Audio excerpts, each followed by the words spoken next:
conversation come caption bima def fofu nonu concerns questions, right, in regards to the site visit of the president in some markets within the KM, specifically 2 markets, ñaari marché la visit tay, right, Latrikunda ak Serekunda marché.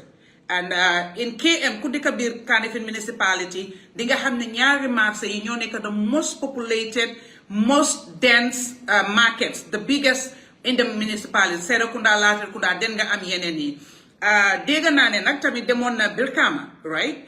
Waaye man right now ni conversation bi dama ko center in KM because foofu laa gën a xam, foofu laa gën a miin te foofu laa dëkk it, right? Du ñàkk ne xëy na tamit mun naa am conversation dina yaatu bi egga si Brikama bi ko demoon na foofu noonu waaye li ma tax a jóg mooy ne KM ni ma ko waxee falaa dëkk falaa miin falaa xam te falaa sax, you know, so sooy wax it dangaa wax ci loo xam, sooy waxee dangaa wax loo xam ne duñ la ooyaat ëllëg ne la nga waxoon danga juum oo la nga waxoon du noonu, so moo taxit ma ne foofu lay gën a concentrate. So ñun ñëpp gis nañ ne président bi tey jóg na ñu ne dafa def a site visit Latrikunda market and then Serekunda market. Now questions lay njëkkee, questions yi ma am mooy dama gis video si ma gis ne Mayor Talib Ahmed Bensouda nekku fa. ñun ñëpp xam nañ ne ay fan si gannaaw dafa am safara bu amoon Latrikunda mu njëkk ay weeks ago, safara bu fa am, right? ñu teg ci ay fan yu néew comme few days ago ñu gisaat beneen safara bu am Serekunda marché. Di masawu ñëpp ñi nga xam ne ñoo yàqule foofu noonu su dee benn dalasi nga fa yàqule sax di la masawu di ñaan yàlla mu saafaral la bépp loo ñàkka yal na la ko yàlla delloowaat. lépp loo xam ne sa bos la eloo nga ko te ñàkk ko te yàqule nga ko mu doon méttit maa ngi ñaan yàlla come to your aid mu yokka la yombalal la ko delloowaat la lépp li nga xam ne yaa ngi ko fa ñàkka dëkkandoor yeeg andi jaama yeeg xarit yi nga xam ne ñoom it indirectly get nañ affected by that also di leen ñaanal yàlla may leen xoli muñ, yàlla may leen dal, yàlla yokkal leen, yàlla delloo leen lépp li nga xam ne moom lañ ñàkk foofu noonu te bu leen di yàlla fay yal na leen fay li nga xam ne moo gën li ñàkka yàlla mun na ko ci kàttanam di ñaan yàlla def loolu noonu. waaye léegi delluwaare président bi def na visit, so bi ma gisee ne Talib nekkut si visit boobu noonu straight away I ask myself because xam naa ne mu ngi ci dëkk bi, right? xam naa ne tey nekkul public holiday, démba moo nekkoon public holiday te xam naa ne ci suba si ni wax naa moom dem na liggéeyi. soo mu jeexal ma loolu ma ne ok man laajte lan moo tax Talib nekkul foofu noonu, you know. Now I was made to understand ne yëgutoon sax lii xew waxuñ ko so moom dafa toog market manager am call ko ne ko man de dégg naa du ne dañ ko call officially sax de dégg naa ñu ne président bi dafa ñëw a site visit si marché bi, right? ok xam nga ba Gambia moom amin ñëpp a xamante, you know, man mi nekkul di liggéey biir State House am na lu bari su ma ko fa buggee xam dinaa ko xam parce que am naa fa ay andi jaama, am naa fa ay mbokka, am naa fa ay well wishers, am naa fa ñoo xam ne bugga nañ ma soppa nañ ma te eenee nañ ma jaama ba nga xam ne lépp loo xam ne suma jaami yaram la suma jëm kanam la dinañ ma ko wax, dinañ ma ko baaxee, dinañ ma ko àggale keneen ak keneen ak keneen ak keneen noonu parce que fii Gambia la ñun ñëpp a xamante, right? So it was not an official communication, right, to him, okay? Why moom moo responsible pour marché yëpp si biir KM bi képp kuy ñëw ci biir marché on an official visit or anything else lu utee ñiy jaay ak jënd ci biir marché bi li war li rafet li jekka mooy nga jaar ci moom jox ko cëram. cër dafa am ñu ko moom, liggéey dafa am yoon, lu nekk dafa am sarta fuñ koy taaj. ñun nag dañ jël politique ñu mbubboo ko ba nga xam ne luñ lekk sax dañuy njëkk a toog ñu xalaat lan la saf, yellow la saf, nda brown la saf, nda grey la saf, nda purple la saf, fokk ñu pause a moment pour xool caf ka boobu noonu lan lay saf. loolu mooy suñ problème fii nii te foo naa ne daf dee am yéena yoo xam ne it's beyond that. am na yéena yoo xam ne dañ am pour génnee yooyu foofu noonu parce que yëfi askan bi la, yëfi dundi askan bi la, yëfi bakkani askan bi la. fu safara am, safara boobu noonu at that point in time doo dee xam kan mooy rëcca, doo dee xam kan mooy mucca, dooy xam kan mooy yàqule. even doo ku nekk di nga daw pour uti fay laaxu ak di jéem a seet looy génnee si sa alal ak sa yooyu waaye you are not guaranteed unless until and unless safara boobu jeex ñu soog a toogaat gestuwaat xool kan mooy yàqule kan moo lakkale kan moo réerle waaye in the heat of things kenn duy xam mboolem ku nekk in the vicinity mun na laa laal li English dee wax rek when you are in a glass stone avoid throwing stones you avoid throwing stones because li ñoo wax ci loolu mooy boo nekkee ci néegi weer bul sànni xeer parce que xeer bi ngaa sànni mun na laa dal xeer bi ngaa sànni mun naa toj foo xam ne yow ka ngay jublul pour sànni xeer boobu noonu dina mooy kooku mu ñëw dal ci yow soo moo taxee li ñuy wax rek ëytul di gas pax nga mu ñëw mujjee nekk pax boo xam ne yow yaa faa suul loolu war nañ ko di ko bàyyi xel ba pare ñun tànkaa dëkki jullit right ñu ne ñu ci dañ jógee ci weeri koor balaa weeri koor bi ñun ñëpp toog fii nii baalal ma aha baalal ma aha baalal ma aha baalal ma aha ku nekk di baalu wante aha waaye weeri koor bi jeex benn fan dimanche ñu teg ci lundi bañ ne Tuesday rek ñépp génnee mbubi jaamu yàlla bi génnee mbubi dëkkandoor bi génnee mbubi baalu wante aha bi génnee mbubi yërmande bi solaat beneen mbuba boo xam ne du jur jàmm du indi bennoo du indi yokkatu du indi jëm kanam war nañoo bàyyi suñ xel it is very, very, very soon for us to go back to our old ways. Coming barely 72 hours. 72 hours out of a very holy month. A very peaceful and prayerful month. And then we are coming back to a month of what? Hasido, Nyo Kajafo, Nyo Nendiro, you know, Nyo Tumbiro. Are we as serious people? Like seriously? But anyway, let me go back to things. So apparently, the market manager who is responsible for every market within the municipality did not receive an official communication to say the president of the Republic of the Gambia, who is my president, everybody that is watching and everybody that lives in the municipality, he is your president, is coming to visit this market because of the incidences, the unfortunate incidences that has happened, you know, few weeks ago and few days ago. Which in my myopic view, in my own little mind, I feel it is wrong. I don't only feel, I believe it is outright wrong. Okay? Now, we move on to that. That is the market master. Because he had told me there is a disaster management officer from the disaster management office in Kanifing that sits in KMC. He was contacted by the disaster management office, you know, headed by Dahaba, right? He was contacted to say, I will be joining the president for a site visit at these places and things like that. He was contacted by his office. But the market manager was never officially contacted. Dapat just information through the grapevines who gave him a tip of, this is about to happen, liya. But of course, as a responsible, very dedicated somebody, okay, you know what, this is my area, this is my domain, my territory, I am in charge. I will be there. So, sunyowe, dina mafafeka, sunyowut, muy nonu, why dina dem.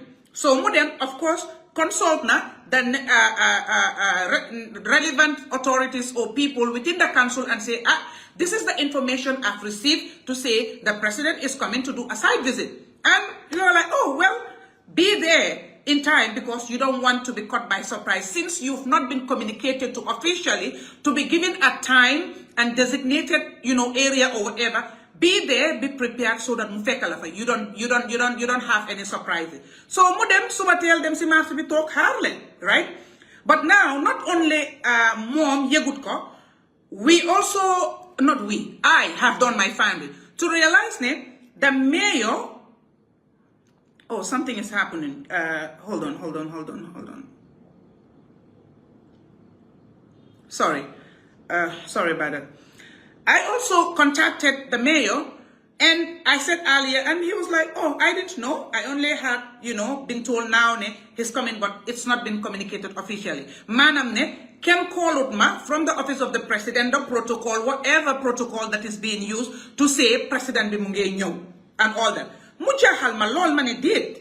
Lolo, there is a break of protocol.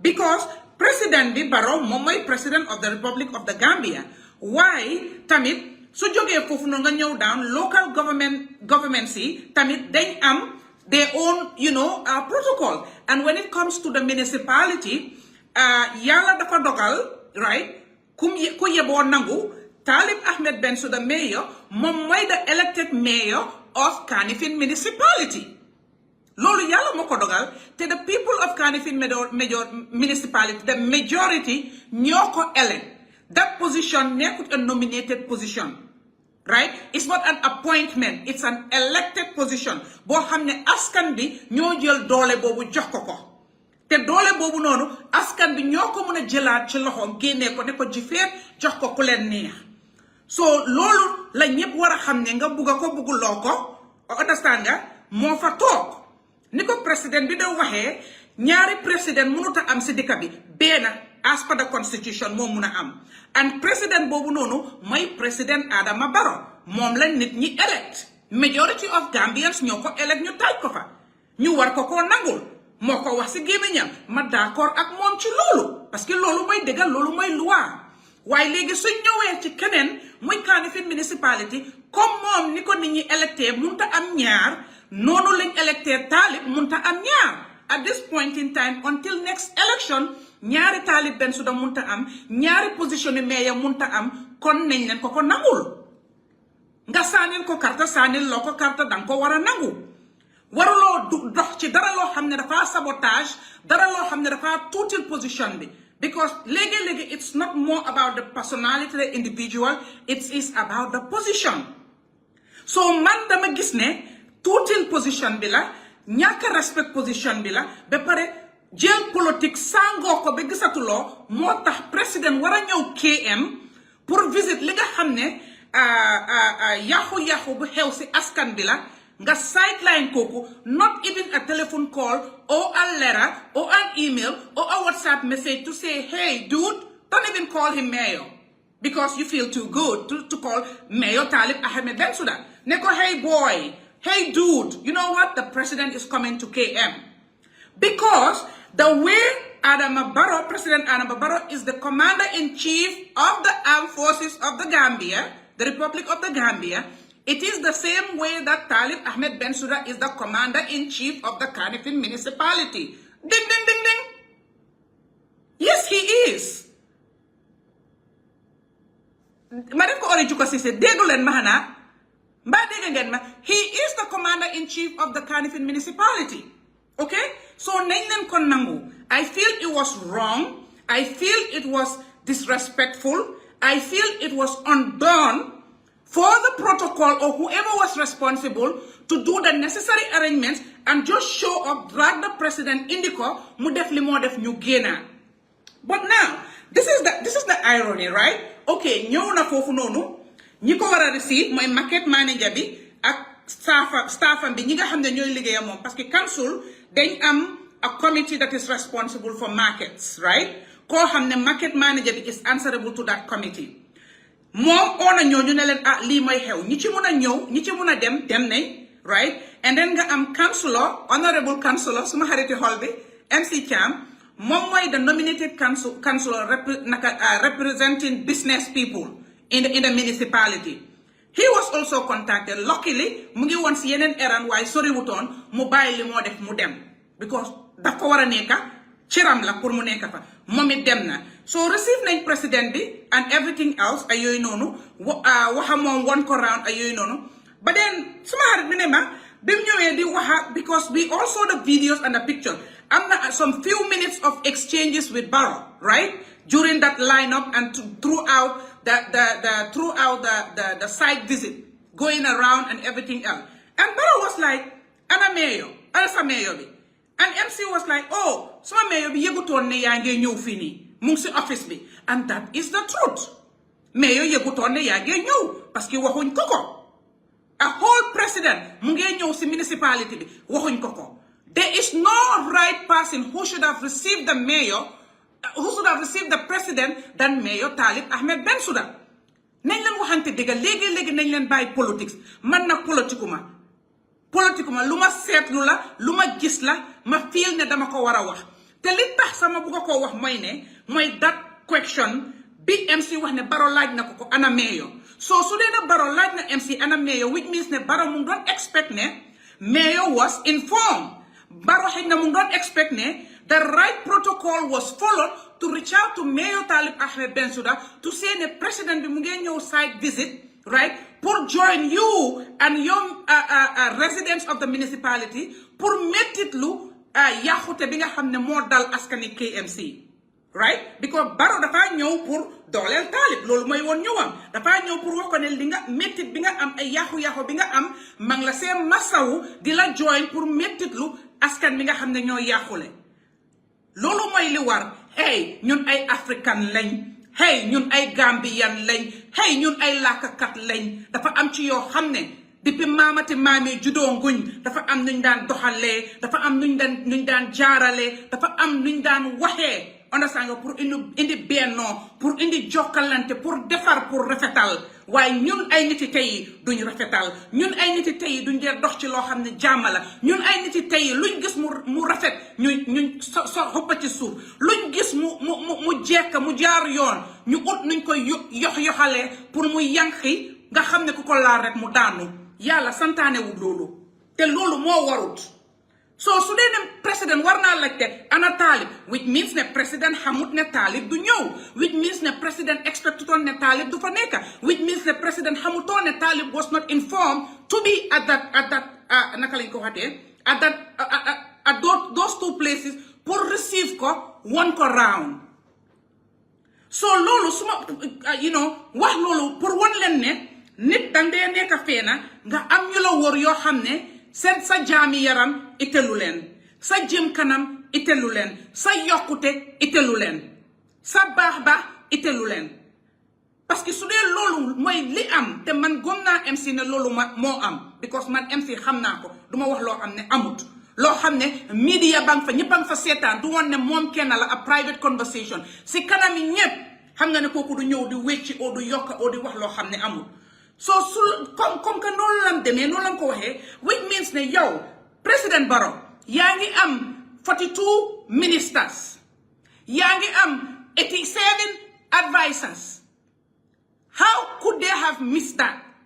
If they are really up for their job, they mean well, they care about your progress, they care about your success, they care about the plight of the people and feel that you need to come in to complement the efforts of the municipality under the leadership of Talib Bensouda, right, to salvage the situation of these people, vulnerable people for that matter.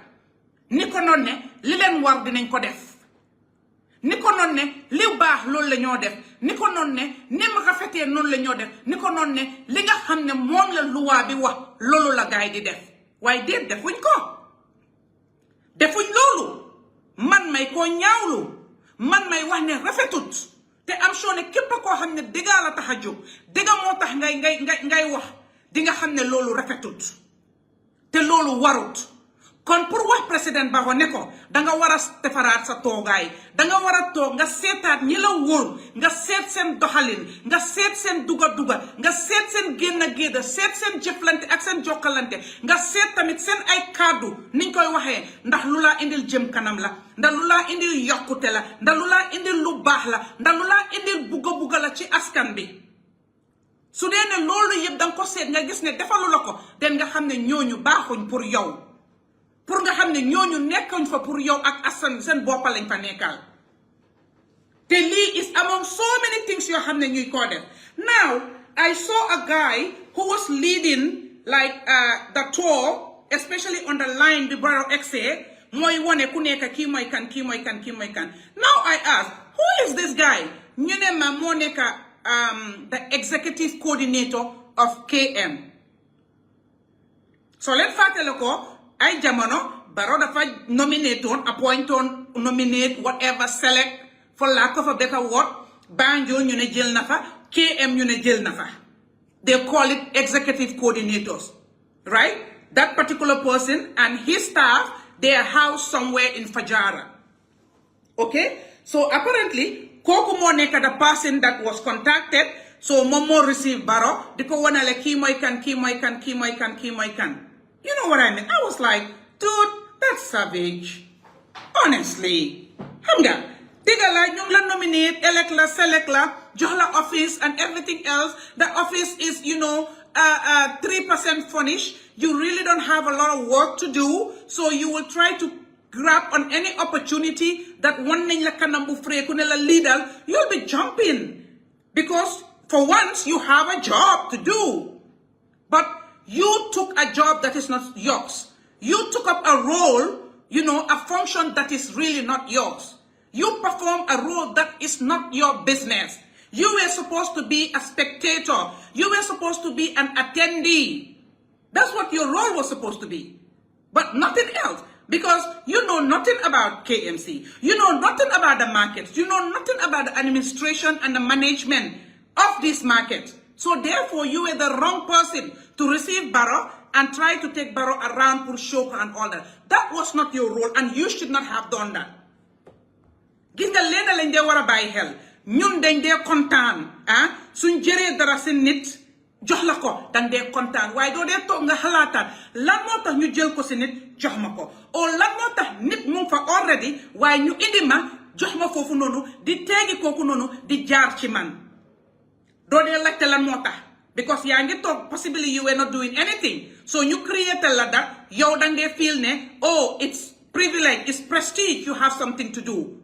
Dang ko dee celebrate, dang ci dee kontaan waaye li ñuy wax karma, it comes back, right back to bite you where you least expect it. Because fii loo fi def muy di rafet dinga ko gis loo fi def muy lu ñaaw dinga ko gis te dañ war di try ci lépp lu ñuy def muy suñ kër yi muy suñ liggéeykaay yi muy su politics bi muy si business bi ci lépp lu mun a nekka nañ di try pour make sure ne woy ga rafet suñ fa génnee waaye ñun tey rek lañ dee xalaat duñ xalaat démba so executive coordinator boobu executive director executive whatever the position is because I'm not too familiar with it, that was not your role. That was wrong. You are being pushed to fight somebody else's battle. In fact, there is no battle to fight. There is nothing to fight here because we should not be using poor people's plight, these vulnerable people's situations and predicaments. We should not be using it to score political points. We should not.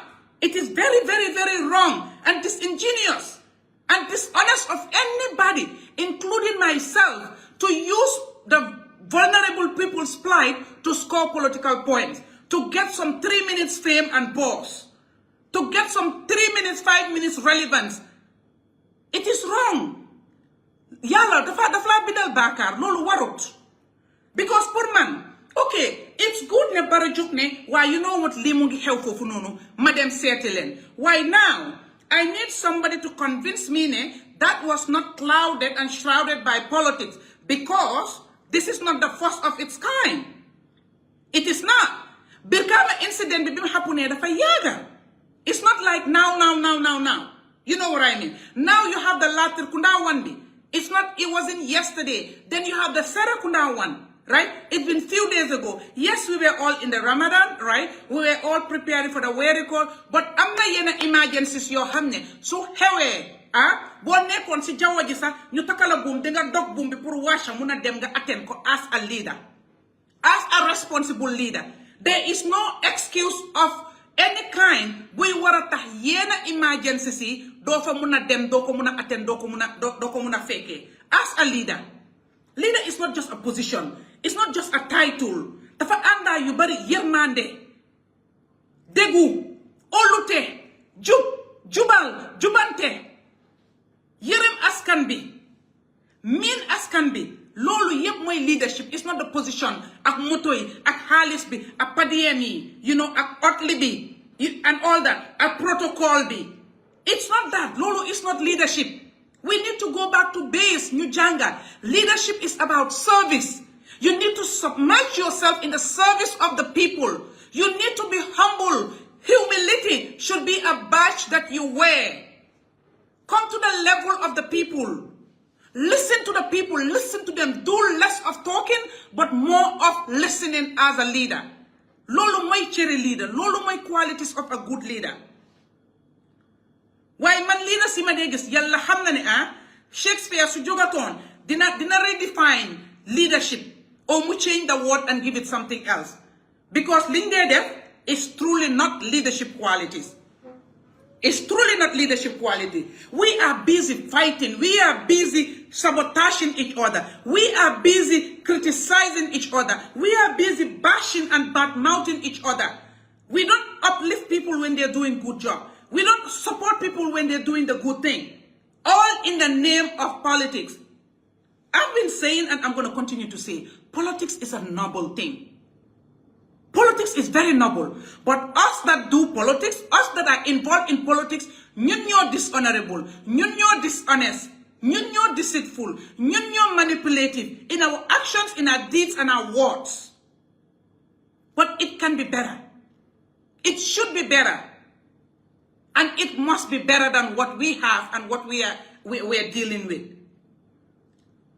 So delve to the topic, right? Barrow, go and sit with your people and ask them what happened, where did they go wrong? Because Mayor Talib Ahmed Bensouda should have been at that place unless something mo happen bo xamne mu taxone munta ñew. Waye man dama gom ne dara du don tax be mayor du don ñew should ne informon nañ ko yegon nañ ko before Barrow mu exi fofu nonu.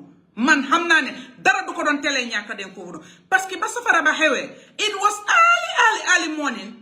Nit ko am family la am jabar am ay doom yu ndaw waaye guddi googu noonu la jóg dawal motoom ànd ak ñi mu war a àndal dem foofu noonu soo ko mën a def loolu noonu digg bëccëg ndar kaama bii nii suba la sax woon that was in the morning we oorut ooru defu dara oor bi jeex na xam ngeen ne kooku noonu te tey it's a work day he was at the office xam ngeen ne kooku noonu pour mu ñëw foofu noonu loolu noonu yomba na ko loolu warta nekk problème.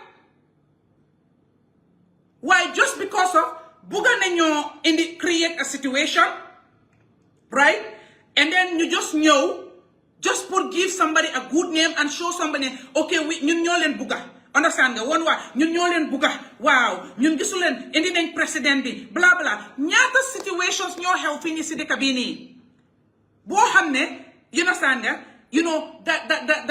the state or the government is partially responsible or directly or indirectly responsible for those things. Why didn't you guys drag the president to take him to those places?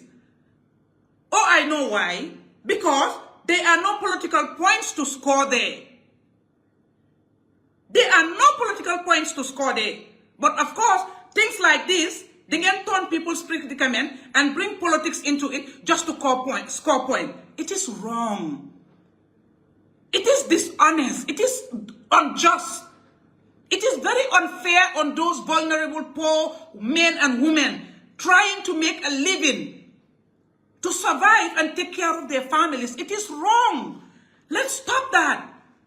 Man, I see that to be cowardice.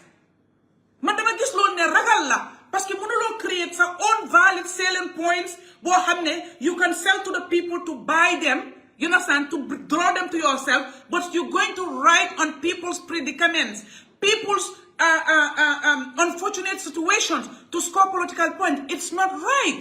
Let's stop that. Let's begin to do decent politics. Let's do politics of issues, politics of,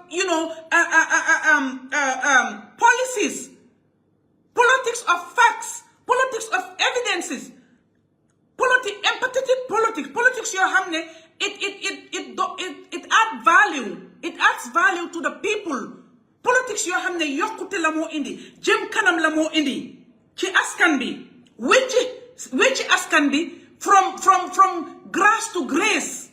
Politics yooyu noonu lañ war a spend suñ time ak suñ energy. waaye politics boo xam ne du amul dara lu may def lu may yaxa xaajaale feewaale xuloo xeex. Politics boobu amul njëriñ te yàlla duñu fi bindal tiyaabo. Politics loo xam ne la dañ ci di war di jaamu yàlla. Politics yàlla daf ñu ci war di bindal tiyaabo. parce que politics bonut suñ biir kër yi sax ñu ngi politics ak suñ jabar yi suñ jëkkër yi ñu ngi politics ak suñ doom yi ñu ngi politics ak suñ boss yi si liggéeykaay bi fu nekk politics pexe la pexe politics mooy persuasion skills la pour convince nit ki ne waruloo def lii la suñ defee lii la waaye yépp baax moo war a nekk end result bi loolu moo war a nekk end result bi waaye du ay yëfi naxaate du ay yëfi fen du ay yëfi njuuj njaaj du ay yëfi sàcca du ay yëfi luubal politics warta nekk loolu noonu again li ma leen wax rek bëgguma fi woon a yaaga lii laa bëggoon a wax di ñaax siyaleen lii Barrow dama bëgg mu gis ko dama bëgg Barrow mu gis lii nii mu toog mu seetaat boppam mu laaj ñim doon liggéeyal ak ñana indi idea bi pour ñëw visit lan moo tax loolu amul understand parce que comme que moom dem na ba laajte ana Talib ma wax bu ko jox the benefit of the doubt ne yëgut ne Talib was not informed yëgut ne Talib was not told ne this was going to happen unless moom si boppam mu génn ne man maa leen wax ne buñ ko yëgal kon that would be very very hypocritical and double standard to do that and still be asking where is he. So just for the fact that you ask because you did not see him, right, and you don't know why he was not there, you ask, I will give you the benefit of the doubt that you did not know that he was not informed, and by that you were expecting that he was going to be there. And if that is the case, you need to do the needful and nip it on the bud and tell your guys ne am na yenn yoo xam ne dañ ci war a génne politique nit ku nekk jox ko ciram gis nga hey li ñuy wax rek suma broda bi Dudu Jah mu ne gis nga ku bëggut ñu jiite la doo musa jiite ku jiitu it nekkuloo di def njiit li muy def nekkuloo di ko def yow tamit ñi ngaa jiite diñ def lu njiit bugga affaire bi two way la li ngaa joxe loolu ngaa receive doo expect yow nga nekkal leader boo xam ne jubuloo doo jubante yërëmuloo askan bi nga expect ñu yërëm la nga expect ñu jox la sa cër te yow joxewuloo cër mënuloo nekkal leader boo xam ne yërëmuloo askan bi nga expect ñu yërëm la mënuloo nekkal leader boo xam ne respectuloo askan bi nga expect ñu respect la li ma jàng si English mooy respect is earned. You have to be deserving of respect before you will be respected. Te respect yow yaa war a njëkk a respect sa boppa naka ngaa respecté sa boppa mooy def li la war boo demee nag ba nga xam ne you are falling short of li la war dangaa bàyyi nga génna nga jox keneen mu def ku mun boo demee ba óor ne ñu ngi laa disrespecté lu tax ñuy laa disrespect parce que li nga war a def defuloo ko li nga war a wax waxuloo ko fi nga war a jëfeewuloo ko ngir lan xëy na sa ñàkk xam-xam la oo sa ñàkk man-man oo sa ñàkk doole dangaa gëm yàlla nga bàyyi ku mun ko xam mu def waaye nit ki loo ko jox rek loolu la laa delloo Gambie bi nag yow dégg naa la président Barrow nga wax ko liggéey Gambie ñépp ñoo ci war a bokk ma d'accord ak yow kenn mënuloo ko ñépp ñoo ci war a bokka waaye tamit su si ñépp di bokka dañ ci war a jox ñépp seen cër pour ñu mën a def li leen war su boobaa mu rafet. At the end of the day, Talib is the mayor of the municipality, but you are the president of the Gambia. And the municipality, KM, is in the Gambia. Dolu ken mënu ko génnee du man du yow du Talib du keneen loolu la yàlla dogal kon su boobaa loolu ñu nangu ko am na yoo xam ne we can walk in isolation and do our things and try to score as much political points as we want. It's okay. But dafa am yoo xam ne collective efforts la war a nekka dafa am yoo xam ne teamwork la war a nekka dafa am yoo xam ne par force dañ ko war a bokk ñu def ko suñ bokkoon mu def ko du baax dafa yàqu te su yàqoo ki nga foog ne moom ngaa yàqal du moom kenn rek mooy jànkuwante ay yàqu-yàqu boobu noonu ñépp ñoo koo jànkuwanteel yow président Barrow danga am business biir KM yow sa business bi la ñépp xamee mooy maajum biir KM la nekka kon yow danga am a huge stake in KM not only as a president but as a business person koo xam ne you have a business that you have told us made you who you were before you became president kon business boobu noonu you might be going back to that business sometime so business boobu noonu ki nga xam ne mooy the watchman of the business mooy Talib the commander-in-chief of the municipality kooku danga ko war a respect nga cëral ko pour moom tam mu respect sa business mu cëral sa business mu aar sa business mu il sa business so nit ku nekk sooy def dangaa xalaat bul xalaat léegi xalaatal long term effect bi am na short term am na medium term am na long term am na lifetime So dee leen di def analysis yooyu noonu ñu xool ne this is beyond politics, this is beyond the personality. You may not like him. And nobody is forcing anybody to like anybody. It's your choice. It's your decision to like and dislike. It's your choice to support and not support. But you know what? Respect should be given. And there are laws, right, that dictates everything, the governance of the government, the governance of the municipality, the governance of the constituencies, the governance of the ward, the governance of the villages, and everything else. Dafa am loi yoo xam ne sarta moo tegu yooyu lañ war a toppa. Bari na nag si taa yoo xam ne dañuy taajee sartay boor ñu use doole ak maa man maa ëppa doole yooyu lañ dee use waaye taxut ne dafa def mu raay taxut ne dafa def loolu mu correct benn tey correctut nañ leen bàyyi xel li xew rafetut li ñoo waxee when two elephants fight is the grass that suffers.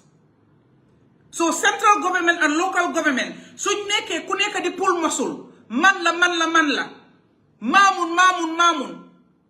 maa ëppa doole it doesn't affect central government or that lini. It's the people that live in these places ñoom ñooy suffer, especially the vulnerable people, especially the less privileged people, especially the women, especially the young people, the young boys and girls. ñoo dee soona. So nañ leen di bàyyi suñ xel si yooyu nañ leen di delloowaat suñ xel si yooyu nañ leen politics waaye politics suñ koy def nañ di xalaat ñi nekk suñ gannaaw nañ di xalaat ñi tax ñi tax ñu jóg ne dañoo politique.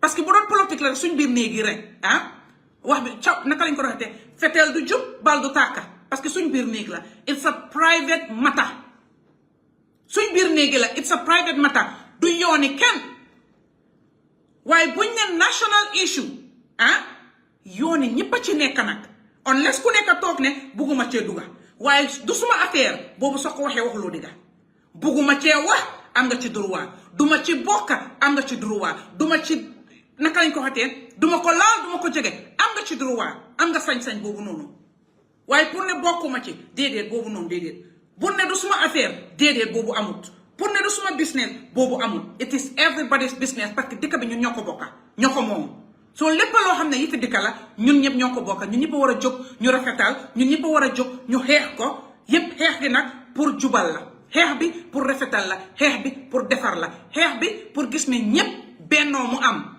equality amul kumba bu am ndey kumba bu amul ndey we are not in an animal farm boo xam ne all animals are equal but some animals are more equal than others dañ war a jógee ci loolu yéen tamit nag war nañoo dépasser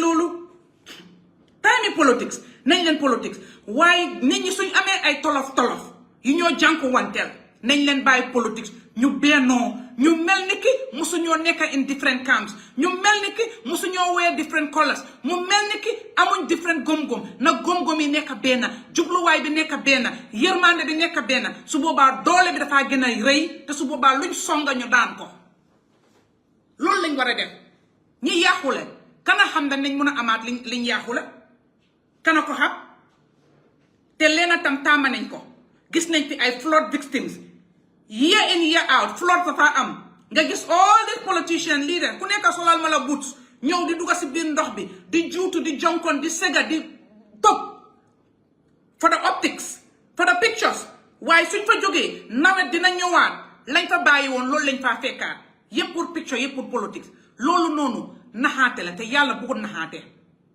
yàlla fen bokk na ci yoo xam ne daf ko sib fen bokk na ci baakaar li yàlla sib yim gën a sib fen parce que xam nga lu tax fen mun naa rey fen mun naa laabal fen mun naa xañ nit loo xam ne waru ko koo xañ fen dafaa yaxa fen duy defar fen daf dee yaxa moo tax yàlla sib ko soo war nañoo bàyyi naxaate bi di dem di fenal ñi nga xam ne xëy na xamut oo seen xel màccut si yenay di leen wax loo xam ne dañ leen koo gëmloo te fekkay óor na yàlla óor na ñu ne ñun li ñoo wax noonu gëmuñ ko te duñ ko def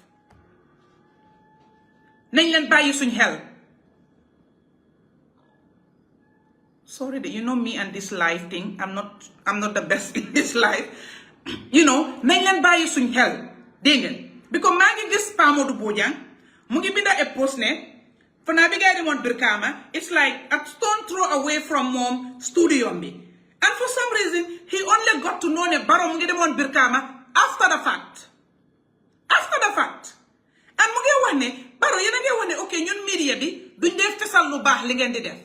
Barrow jóg di dem pour seeti ñi nga xam ne ñoo yaaxule si laka lii lu baax la loolu lu baax la parce que mooy président bi amul dara lu gën a baax loolu noonu soo loolu lan moo tax doo leen wax ñi nga xam ne ñoo dee lawal tas xibaar ñi ngeen di accuse ne duñ dee génnee seen lu baax lii waroon naa nekk loo xam ne ngeen xool leen ne leen Barrow mu ngeen dem fi ni ngeen xool ndax dinañ ñëw ndax duñ ñëw kon yéen tey su ma mënee jàpp damaa ne yéen seen accusation bi is baseless parce que ku xamul mënta génne ku fekkeewul mënta report on koo leen yëgalul mënta ñëw Tamadou mu ko binda. So Barrow, look at your PR team at that state house.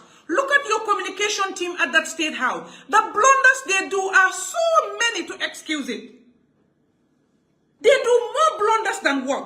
Not in their PR, not in their communication, not in their write-ups, not in everything that they do. There must be some unexcusable blunder. And these are people that work with the state house. At number 1 Marina Parade, the most important office on the land of the Gambia. So I excuse your hands for one every 2 years, one every year, one every quarter. But every publication, every engagement, every interaction, blunders will be spotted out your hand and you will wonder, who are these people? Are they really up to the task? Are they really worth their salt? You guys get paid. These positions are not voluntary. So for God's sake, do the job. Do the job as it is expected for you to do. But you know, the only way you can do the job right, do it as per expectation, is if you detach yourself from politics and leave President Barrow, the politician, right, and his politicians to do the politics. You have a job to do, and that job you have to do it for everybody else that is contributing to that taxpayer, that tax money to pay you. When you put a barrier to understanding, I'm not a politician, I'm here to work for the state, and the state is everybody's, President Barrow is going to go, somebody else comes, but I still stay, because I am not for President Barrow, I am for the state. When you realize that, then you will begin to do a good job. When you realize that, you will begin to do what your job entails or what your job dictates. But yéen a gën a politique President Barrow. Da nga gis cameraman President Barrow sax mu ngi si internet bi si Facebook bi di defante nit ñi. A cameraman, a video person, videographer, ñëpp ñu ngi si Facebook bi di defante. Ñu ngi ci politique, ñu ngi xuloo, ñu ngi xasante. So yow time bi nga war a use nekk si internet bi di Google AI bi di seet naka nga mun a développer sa work mu gën a baax, naka nga mun a upgrade sa boppa to be at par with international standard when it comes to photography, when it comes to videography, when it comes to content creation. Instead of spend the time doing that to learn, you are busy fighting people on Facebook. Of course, you're going to lose a lot of time. You are not reading to better your grammar. You're not reading to better your comprehension. You are not studying to better your skills in communication, right? You're not engaging people, you know, to lecture you, to teach you, to help you, to tutor you. You're not doing that. You're not spending your time on all those things to develop yourself, but you spend your time on fighting. When you're paid to do a job, you don't do the job, you're doing somebody else's job. That's why you do all these blunders. The advisors, instead of you go and learn best practices to advise President Barrow, you are busy fighting. The ministers, instead of you sit in your office and do the job, advise the president, you are busy fighting back and forth. Going around every radio station to spew lies and garbage and sugarcoat and not talk about the truth. So therefore, you will not advise the president rightly. And when the president goes out, you know, he does blunders. When the president speaks, he does blunders because ñi yaakaar ñi ñoo fay nekkuñ di def seen liggéey. Liggéey yi ñu am seen boppa du seen liggéey. nekkuñ leen di fay pour loolu. So you guys are very, very dishonest to him. You guys are very, very unfair to him. You should check yourselves. But Barosi Bopam, Minda Imbilabi, mo wara togat mu setat Bopam. Because the mistakes are too many. The blunders are too many. The errors are too many. And all of those cannot be excused. Dapat am fu mo tollu matay nga ko oyé matay because do ko oyete mistake matay nga ko oyé te fi nga wara xalaté rek moy né bo génné ci position bobu nonu nga wara tok di goyatin ci social media bi ci video si understand nga nit ñi ñew di waxtana yow di la netalil bang fa nekké la xewon la xewut ay yoy nonu fofu la mété nit ku nekk fo mëna nekk nga génna fa fexal sa woy mu rafet fexel sa woy mu rafet fexel netali bi mu rafet deug la nak ñepp mënuñ la buga amna ño xamne so nekké ci bir geej bi di top ci bir ndox bi sax ñu ne yang ma sani pu ndax ñoñu febar lañ am ñoñu mënuñu gis dara lu baax waye government bobu ko xamne ñu la fay taxpayers money yow lolu waro da nekk sa jikko war nga sip lu mel nonu waralo jëflante ko mel nonu lolu du pour yeen mbuba yoyu ngeen wara simi ngeen bayiko ngeen bay politics te president bi de len ko edalo xamne daf ko indil yokkute daf ko indil jëm kanam de len ko edalo xamne mbolem lum wax dafa indi yokkute mbolem lu wax dafa indi lu rafet mbolem lum wax dafa indi benno waye diko wax lo diko dugal ci lo xamne dafa indi fewalo dafa indi hajar lo dafa indi xol bu metti dafa indi mer dafa indi merawante yen ngeen den tok di refele su bu ñu japp ko di ko mama suba ngon bu de becce check your circle go back and advise yourself. At the end of the day, it was wrong for you all to not inform Talib that you're coming to the municipality for a site visit on markets that are under his administration, because he is the mayor, the Lord Mayor of Kanifing Municipality and Commander-in-Chief of the municipality. Mom la fa yalla tek position bobu moko mom ngeen nangu ko moko mom nangul len ko moko mom xamna ne waru ngeen ba ngeen ñëwé gis mom Baro ci bopam nim doon engagé Mot Njaay di waxam mom parce que yeen mi anda mom yeen mi bëggona jël position bi xamul len munu len du sen boss motaxit mu bayi len fa romba len di waxa ka nga xamne mo nekk in charge ki nga xamne mom mo nekk da manager mo xam mom mun moy dogal moy yëngal Modou Ndiaye moy yëngal gëssem bir KMCP marché yépp ci loxon la nekk mënu leen ñëw ci marché te nekku fa parce que mënu amu leen dara lo leen di gis su dee ne ene bu rafet mo leen fa indi without mom ene gogu nonu dafa yaxu so def len lu rafet def len li war def len lu jub advice len president bi lo xamne moy indi benno moy indi defar de len ko yobbu ci fo xamne moy indi benno moy indi defar moy indi askan bi yokkute ak jëm kanam ak njëriñ 87 advices yi lolu moy sen yeg liggéey yeen, and you did not even have to come on the side. You don't have to be following the president everywhere he goes. That is not your job. But you have made such your job. It's not supposed to be your job. You're poking your noses where it's not supposed to be. Xam nga lu leen fee fekk si seen cati bakken yi yëpp ngeen di gis mu dok rot parce que dina fekk dugal ngeen seen bakken foo leen ko wurta dugal. Da leen di def jël loo xam ne seen bos la. Da leen di dugal foo xam ne fa ngeen war a dugal. Da leen di boole seen boppa foo leen xam ne da ngeen fa war a boole seen boppa. Da leen di wax loo xam ne dafa defar du yaxa. Loolu ngeen war a def. Where were the advices when we had that fuel tanker exploded in Banjul? Ben ñu am ñu ci dee. Am na ñu bari xaw ma ñaata people ñu ngi lopitaan ñu ngi faju. Where were you guys? Gisuma ngeen enu président bi yóbbu ko fa. Those were naka lañ ko waxatee incidences that caused deaths. Yóbbu leen ko fa. Ana ngeen time boobu noonu. Pour ne yéen da ngeen doon bëgg a wax ne marché bu laka te kenn deeyu fa dégg la bagage yaaxu na lu mu doon lu metti mu doon lu diis mu doon yàqu-yàqu yéen moo leen gën a itteel nit ku dee. Is that what you're trying to tell me? Man su ma doon advice président bi pour mu dem su mënta dem si yëpp ka deele fa lay yóbbu président bi parce que ku sa doom dee oo sa bagage yàqu si lu mel noonu nga toog the number one naka lañ ko waxatee chief civil servant of the Gambia mu ñëw toog sa kanam ne la massa sil métti bi nii man ko share ak yow loolu am na lu mag li moo def si xolli borom. Yes du indiwaat ku dee yes du génne métti bi waaye dina ko wàccee tuuti dina dalal xel dina dampa xol yi waaye defu leen loolu. Why? Because KMC is everybody's problem.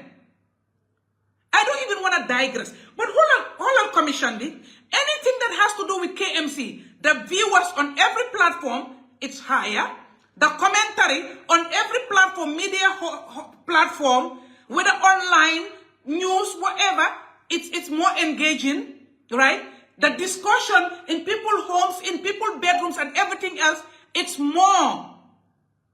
And it goes on and on and on and on. Being independent municipality, then ñep them in their corners. Ñu melni ki, ñu melentaan naka lañ ko xatee mata. Ñu noppi waat. Te kan suli kumba tane wu dege dañ tane wante rek. Waaye li ñoo suli fii ñu ngi ko suli lu gën a bon ñu ngi ko suli feneen. Li ñoo suli fii li gën a bon ñu ngi ko suli feneen. Loolu ñun ñëpp gis nañ ko. Télé yang ko wone. Why anything that has to do with KM is treated differently. Anything that has to do with Talib Ahmed Bensouda, it's handled differently. It's like the rule applies differently when it comes to Talib. Like seriously? Boy narbi tahda dole nelawkat. No boy narbi mo opadole mo manwai. No lii am na lu muy bugg a nuroo nag lii am na lu muy bugg a nuroo nag because lii mu ngi bugg a jéggi politics parce que man daguma ne politics nii la war a mel mu ngi bugg a jéggi loolu am na leneen lu muy nuroo. It just takes a little time pour ñu figure out lan la waaye lii am na leneen lu muy nuroo parce que mënuma understand. Commission nañ fi Brikama commission nañ fi Banjul commission nañ fi Kuntawur commission Janjanbureh Makati Wulibanna everywhere else but suñ ne KMC the rules of the game change. But why ñi nekk KM amuñ ñaari boppa ñaari béjjén ñaari bët lii xew foofu mooy xew feneen. And if truth be told, if you put it on a scale among all the municipalities, the administrative areas or whatever, KM is going to top. The records are there to show for itself. In every area. Of course, it's not perfect. It's far from being perfect. Because you know what? I am not going to come here and try to sugarcoat things. I will not do that. Fala neka, waaye taxul ne dama war a jël suma boppa solal ko mbuba boo xam ne solal ñeneen beneen mbuba duma def loolu noonu.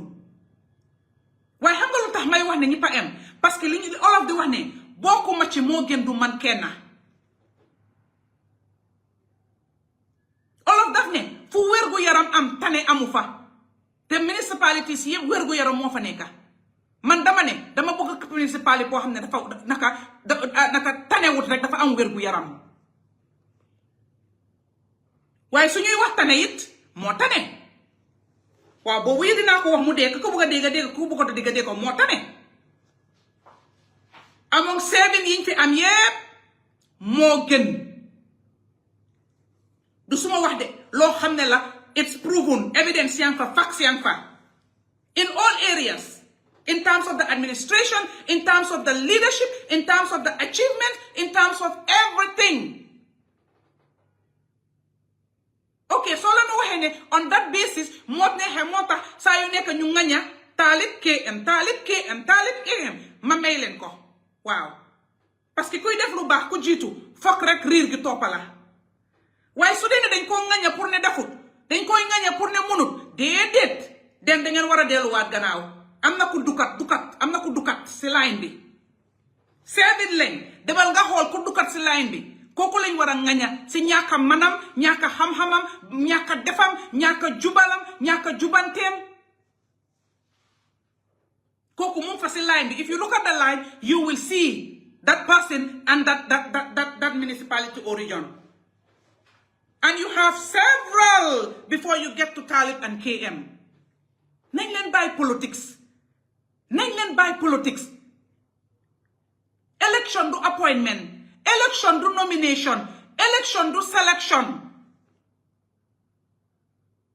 Election is election.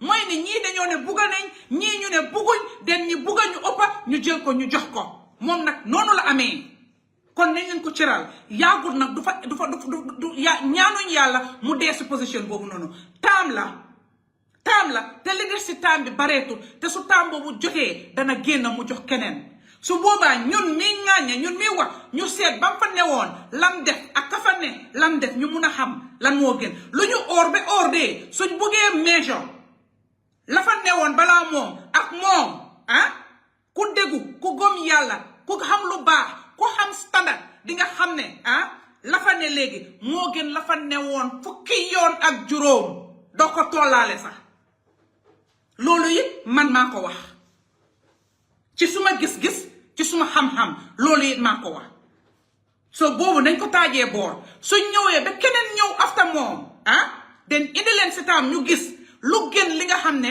moom loolu la def den su boobaa drapeau bi ñu jox ko kooku noonu du si ay wax de du si ay bali de waaye ci evidences si facts evidence lu ne jihad lu ne fànga jarul jihad lu ñuy gis teg si suñ bët mun a wax ne déggalal lii ak lii ak lii ak lii nañ leen bàyyi politics bi advice sa Barrow advice leen ko parce que mooy président mooy seen président mooy suma président mooy président yi Talib mooy président yi bépp Gambian képp kuy identify as a Gambian mooy sa président nga bugga ko moom la nga bañ ko moom la te su boobaa képp koo xam ne yaa ngi dëkk Kanifing municipality a resident of Kanifing municipality Talib Ahmed Bensouda mooy sa mayor nga bugga ko moom la nga bañ ko moom la nga woteel ko moom la wotatuloo ko moom la loolu li moom la yàlla dogal ku yeboo nangu parce que kenn munu ci dara lu mooy yàlla subhaanahu wa taala moo ci mun dara kenn munu ci dara moom rek moo ci mun dara si esa yi nekk nii tant que élection jotangut ñu génne ko fa kon lii warugalam nañ leen ko bàyyee mu def ko lii cëram nañ leen ko bàyyee mu def ko of course nag foo xam ne dafa fa li mu war a def te mu ne fànga ku nekk na nga jóg nga taxaw nga woon ko ne li nga war a def du loolu nga li nga war a def defuloo ko wala li nga def te rafetut boobu li am ngeen droit parce que yéen a ko fal yéen a ko fa taaj loolu tamit suñu right la pour ñu def ko waaye li nga xam ne amuñu right bi mooy ne by force dinañ fexe pour génne ko fa naka lañ ko fa fexe pour génne ko fa si fen si sos si njuut njaaj si tappale ci sos loolu samput kër ñi ñoo fay ñuy sos di njuut njaaj di fen sax yóbbuwu leen fen fañ newoon démb fa lañ ne tey ba tey soo yéen mi nga xam ne fayuñ leen pour def loolu bàyyi leen ngeen uti leneen loo leen def lu dul defar kenn waru cee dem duga nañ leen doolelante nañ leen waxante dëgga prédicament ni jàmbur buñ ko politiquee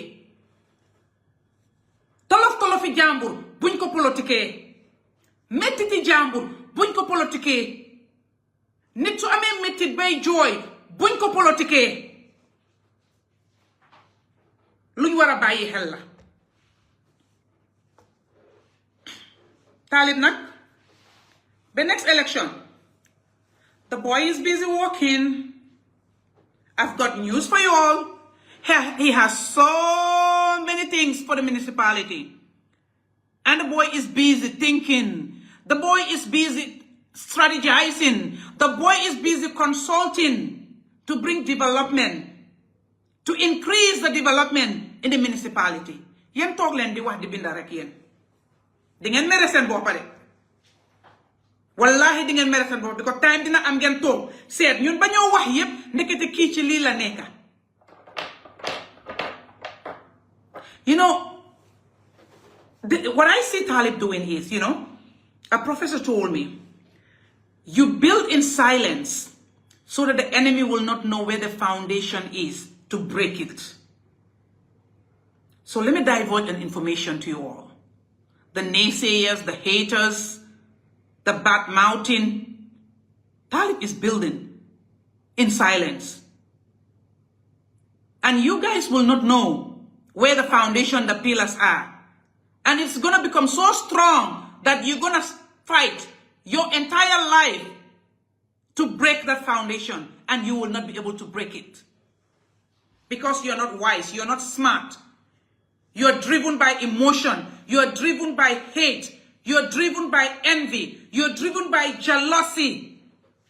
Lolu mo len di drive ba tax do len de gis. Come on. If you fight too long and you're not winning the battle, come on, choose another target. This target is too strong to hit down, to knock off. The target is too strong to overcome. So bàyyi leen balaa ngeen di rusloo seen boppa. Again, dama nanti rek ma ne xaaral ma ñëw ma raise these things, these concerns and questions yi nii ñu waxtaanee ko. I hope you guys will share mu eega fi mu war a share, you understand? Nte man naajam pour ko ñëw kaja fi, nte man naajam pour xaasidiya koola, nte man naajam pour politique koola, naata jang pour baadiya kacha. Parce que nte be sabaterin KMC, Mayor Talib Ahmed Bensouda le mun tela mayoti, atale mun na commander-in-chief of the municipality, andung mingia okas waliyente huri, whichever one. You understand? Barom muntel bela presidenti. Whether you support, whether ima support, baro lemu presidenti, Gambia president no. Niko jumalem baro Gambia presidenti, ate damale ba fula nam. Fulan jantije, saban jantije, nanin jantije. Kilin doron nem, ate. Ninko president baro le ba fula nam. Bari fanang, ninko mayor KMC, Talib Bensouda le ba fula nam. Parce que ate doron nem. Fulanteng, sabanteng, andung aten nenete ke la fulati. Fo election ye ke, moli ya jiko, mfasitala, ya bondi, ye modo nati. Ni womanke, atelem.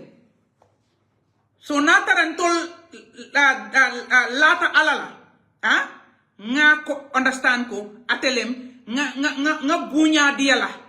Parce que positiono, anim bunya le nata. Nimmo be place oto iko ita bunyala ite fanan ibe nyini ndurora lundo be nala ite be place do marala molte bunyala molte respect la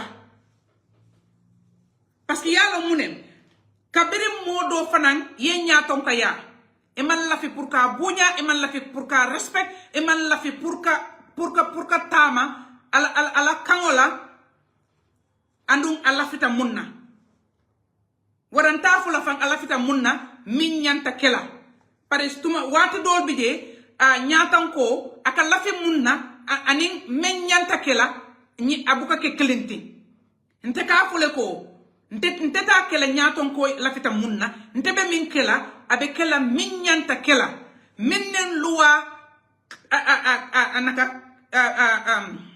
so se bobu dem na minnin luwa be killing nte be wole kala nte amanke ko mo lafta min nte be wole kala ya understand wole nyanta kala andum yem mi mo tombong ya ke place auto andi mi ya lon ko mo jama le ya tombong ya ke place auto wo flow ate ke klintila executive coordinator executive director mimbe KM ya tombonne ya keje Talib Bensouda molle ye karto fayaye ya ke place auto andu momo man wo naka nde waxe doole sa doole xamone na ko de moma wo sembo soto pour ka bondi je mol mi ya keje wolle ya sembo soto ando wo sembo amanke ko ebe nala ya kajafi o ya neng o isa hasidi ya kela o isa sifatam fango fansin kela no karto ebe wole fayla pour ya bondi je ni ma la fije bari executive coordinator mi ya keje naman wo la kumo noma wo lafta minna naman wo ke ase wuli somanda kilindoro aya faye ko nge bayle ya understand amanke klinti andum iman nyanta tala ya ke klinti iman nyanna wo tala e ka push pour aya doko wo ke mimma ke ala doko woti aya da dundi kol minto ya lonko ala hajo tije womanke ala doko woti womanke ala hajati womanke ala affaireti woman nyang andu walatin nan ko bennala teni mole diamu nga foko nyantan na hakilo tula politiko tuman wati do bije nim molbe bataren nim molbe kumbola nim mol la tengo tinyala nin tinyaro keta nga politiko landi jana nganna nga ke kilinti ntol me mo be nga mol masaw nga mol nga duwake molla nga mol makoy domandin nga me soto nganna nga nyo makoy wole kambengo wole ka kol samba ntol be nga ke kilinti abe nice la num natara president baron nata yitali commandi protocol ata manyana commandi la protocol tije channel bije ya call ya fa president de awolita bi ako alaftana la KMC parce que ay ñing dimba ko moyle min keta later kunda min keta sere kunda alafta pour anin musol nin ke min ka wafiro ke je minol ya lonko ila fengol ci ñatale minol ya lonko you know ye kasara soto ye ila fengol kasara tel an alaftana la pour anin wol ye badi ya ko ke you know san ayem masaw nata aya tarako talibe rolling je aba batula aya samba mol be ene mol ye konton mol yaje mol yela nakalen ko hate sa sen mol yela bata faye ya mol ila kumbo aya moy aya je wobe ninyala wobe beteyala bari politique wonka politique tanka dundi fenga politique dundi je fenga politique dundi je ntol ko politique la nga politique fon na fangol la to nkanyina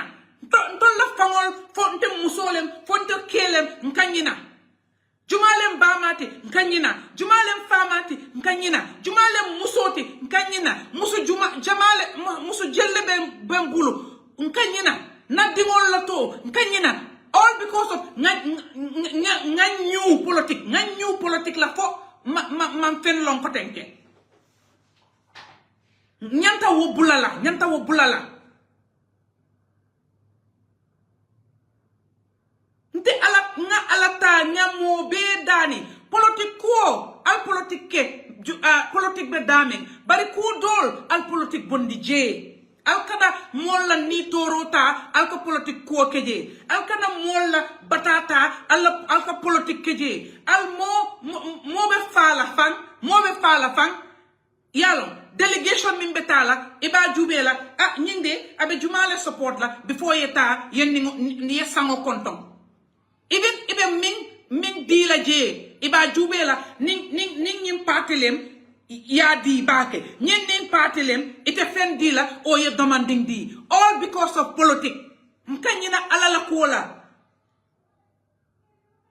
nkanyina mansala kola alale mansoti jang nim moye sembo soto mote sembo soto la min danta alala semboti bi ntebe diamu la ten nse woli jang ala ya je ko you know what nena la diamu siatele yala munem aha mbenne ne fala karab in the next minute yaje social media mol be ka ko nene fatale ala se woke no mtenga lonko ala se woke no le mo be fa hay nene ba fukan talib la ko nene la fita talib la ankay la fita talib la wo amanke ma boro fan la fita la bake la fita la nene be talib fasala nene be politique wala bari ale bi ajube atatale bari amanke mo la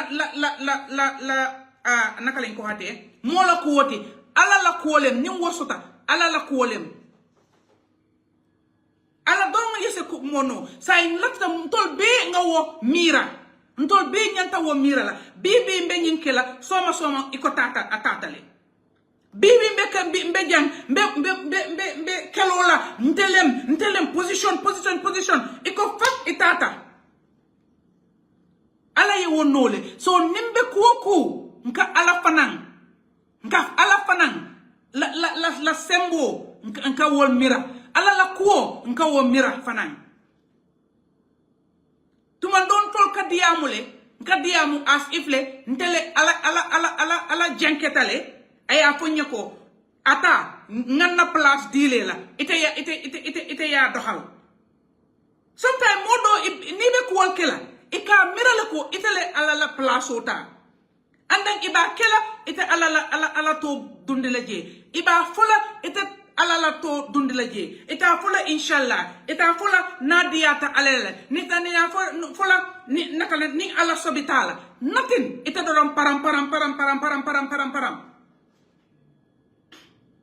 ñim politique wo softa bake ñingam be kono sain amang interesting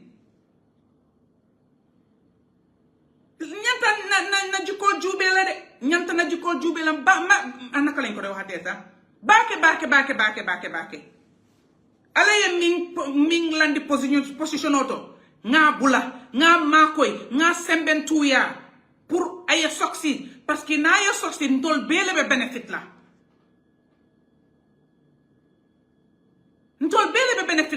bari na tarante ma support mantara parti killing fan ntela duabe avec la pour ay fail na fail ta den ntebe content la ntebe jubilate la ntebe celebrate la the only time I will jubilate is election. If I win you, I will jubilate. After the jubilation, we have to come together and work. I will not celebrate anybody's predicament. I will not celebrate anybody's failure. I will not celebrate anybody's, bad situations. No. Anybody that is riding on people's predicaments, right? To be able to win or able to gain something, you are weak, you are a coward. I want to fight on a level playing field. I don't want to fight on somebody we're not on the same level. I don't want to fight somebody who's struggling. I don't want to be holding weapons and you're not holding weapons and I want to come on you to fight with you. No. We cannot measure. We cannot measure up to that. Let's be on a level playing field. We compete, we fight, then at that we'll be able to measure. Why feeding fi am nit ñu nasa, nit ñu ñàkk mun, nit ñu oluwut seen boppa. Us lu nekk ñu ngi laaxu behind situations. Saa yu ñu waxee rek dañoo have a situation to prevail itself ñu jóg wax. Suñ génnee rek dañoo have a situation to avail itself pour ñu génna. Always luñ def rek am na ci luñ laaxu parce que ñeme ñuñ tàppet lañ gëmuñ seen boppa munuñ xamuñ doo leen musa gis ñu génn taxawal seen boppa def dara wala wax dara always ñu ngee laaxu si gannaaw nit dafa am ñoo xam ne nag munaluñ dara seen boppa musuñoo defal dara seen boppa ku leen dégg dafa am ku tax ñu dégg leen luñ def dafa am ku tax ñu def ko fuñ folla dafa am ku leen yóbbu waaye tànkaa loolu munaluñ dara seen boppa ñooñu dañ war di noppi waruñ di wax waruñ di bokka ñoom dañ war di toog rek di ñaanal ñi leen di boole parce que tànkaa ñooñu ñoom duñ xew duñ bokka duñ leen gis soo ñooñu seen wax dafa war di tuuti war a buñ wax sax xiif naa sonna naa. By the way, these donuts, pancakes, right? Oh, very yummy. Very, very yummy. It's so nice. Right? Been a chef, a young lady, young lady. She's my niece. A chef, internationally trained chef. She cooks any kind of thing, bakes, dessert, anything that is food. Xam nga ne man dama bëgg lekka bu neex. Man suma kër ku fi ñëw xam ne lekka bu neex rek nga fay fekka. Right? Ku musa ñëw suma xew, suma party, suma event, di nga xam ne duma como. Te tooga yépp moo koy tooga. Mooy tooga suma xew, mooy tooga lu nekka. Ngaru la tudda. Ci weeri koor bi boxes man ko posté suma Facebook bi. Assorted snacks la nag. Loo bugga ci snacks, anything pastry. Jine la nag day créer, dafa create. Bala nga xam ne moom mun nga ne ko defaral ma rek. Bul ko wax ne sa defaral ma lii. Yow ne ko rek defaral ma. Ay bu la créetalee. Ay bu la defaralee. Nga xam ne lépp a dégg la. Ngaru la maa ngi def nombaam bi suma Facebook bi. Right? Young girl. Dimbale boppam mu ngi liggéey Coco Ocean. 5-star hotel. A chef. Di def lu rëy foofu nag. Moo defal snacks yi pancake yi nii. Tey moom laa ndogoo toog rek mu yónnee ma a box. Ndeysaan. Am ku la bugga dafa neex. Di def yu baax di jëflante yow lu baax. Reer yi. Añ yi. Léppa luy tooga daal. Boo ko kontaan mu defal le ko. Bu defaree dessert table. Naka dessert plate. Or dessert table si party yeeg birthdays yeeg xew yi. Ngeen ne déedéet xanaa lii nii dafa dugg avion ñëw. Déedéet fii lañ koy defaree. Ak nu bagage ñàkka moom dina dugg a génnaat loxati defar mu ne cocc nag lu lay nekka neex na saf na so dem leen si suma page bi ngeen jël nombaam bi mbooleem loo leen mun a soxla si pastries si dessert si food tooga lu mun a doon contact leen ko Marimat leen Gomez suma jarbaat la xam ngeen ne nag lu méngoo ak neene lu jege neene dafa saf dafa neex dafa baax te dafa mun dafa jub waaw so contact Marimat leen anyway di leen gërëm di leen sant yéen mi seetaan share leen live bi share leen ko I'll appreciate it bugga naa ñëpp dégg waxtaan bii nii ñu defaraat suñ boppa juumte nag jombut kenn bu dee juumte la ñu defaraat suñ boppa gis ne amatul bu dee nekkul juumte nag am na fu muy tollu nag ñu gat sa waaw am na fu ma tollu ñu gat sa parce que nag yaakaar ma pare yëpp ma loolu ko nangu sa ñàkk fayda la waaw Taalib dafa am ñu ko ngemba Taalib dañ ko elek te ñi ko elek duñ toog ñuy seetaan ñuy ko daan doole ñu ko ngemba ñu ko elek duñ toog ñuy seetaan ñuy ko ñàkkal fayda ñi ko elek duñ toog ñuy seetaan ñuy ko tuutil déedéet loolu duñ ko def loolu suñ ko defee rek ñu become dishonest parce que duñ ko jël enu ko teg ko fa ba pare bàyyi ko ñu sonnal ko di ko toroxaan mukk loolu duñ ko seetaan waaw loolu it ñu wax ko mu leer ku ma xam man neene bëggul la dem waaw I believe in dialogue. I give dialogue a chance to make peace, to build peace, to bring about peace. Why, in the absence of that, whatever it's going to take to make things happen, be sure we're going to do it. Oh yes, we're going to do it. Ngal tentu ngal jay, ngal faye ko, salibo dol natale, bari jama manna, haninka bi, mbe salibol tala. Ya understand? Ni alonko na salibo manna follow, ye fero ke, yen na salibo natina. Ya understand? Ala baraka ngal tentu ngal jay, mbeddi wala tolbe nga suta dia soto ala ye suta harama bay fofu nono guddi gu sella guddi gu anda ak jamma guddi gu dal restful night kon jere ngeen jëf and I love all of you. All right, stop by the municipality to visit the people's mayor Talib Ahmed Bensouda, my own brother, my own friend, right? Momun mo upa doole waaw ngeen nangu ko nag lii la yàlla dogal ok jërë ngeen jëf ana ñi may seetaan xaaral ma xool sax because beneen phone ba mu nga Lyon nga man internet mooy suma problème am so happy na sa suma internet bi bàyyi na ma def live bi nii ba time bii nii waaye yow lii amut fen I'm tired anam hey yàlla ana maam li sa yang si live bi ba tey ana juk seen jokes kuka ñoom tukulóor before my fail live bi let me wish my brother, my comrade, Pa Samba Diaw. Pa Samba Diaw, I wish you a very, very, very, very happy birthday. I wish you a very blessed birthday. I wish you a fantastic birthday. Dundal. 100 years, sans ordonnance. Yow sa dunda dafa am njëriñ. Yow askan bi dañ la soxla. Yow da nga am njëriñ ci askan bi. Parce que fu askan bi jooyee nga jóg. Fu askan bi amee lu métti nga jóg. Su askan bi amee luñ xeex nga ne cuk ci digga bi.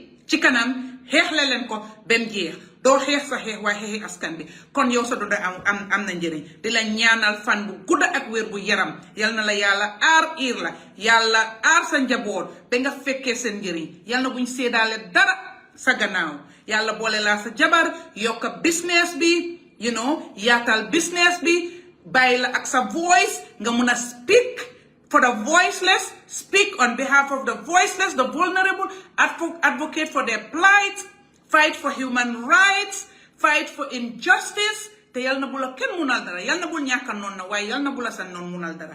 Yow garmi nga bette nga grillé nga Pa Samba waaw yow nag duma ne sa yal na bula ken munal dara parce que kenn du la munal dara parce que xam nga lan la yow dangaa songa ñey ba daan ko kon yow loo songati daan ko kon nañ la nit ñu oytu parce que ku la songa daanu yaamun di la ñaanal yàlla fay la sa xol lépp lu baax li nga defal askan bi yal na la ko yàlla fay ori Musa Jeng mu ne you are the activist on steroid but yes while Musa Jeng ne yes you are activist on steroid while recruit nga so many people right the Nene Frida Gomez the Juka Cisse the Tukulor Sis right we are all part of the activists on steroid and of course right our chief comrade on the ground Madi Jabate so you are not alone. You are not alone. Doo wéet mukk ci xeex gi la ni la doo ci musa wéet ñu ngi sa boor ñu ngi sa gannaaw ñu ngi sa kanam ñu ngi sa gannaaw ñu ngi ak yow kon yow dundal be dunda sàppi la have a very very very very fabulous birthday have a fun birthday dina ñaanal at yu bare bu déwén naree ñaaw yal na mel ni ren yow dundal kon Musa bugga naa nga spoilal ma Pa Samba dee nga spoilal ma ko defal ma ko birthday bu neex until then, until I come your way again, it's the fabulous Nene Frida Gomez, the voice beyond representation. Thank you. Have a blessed night, you all. Bye. Bye-bye.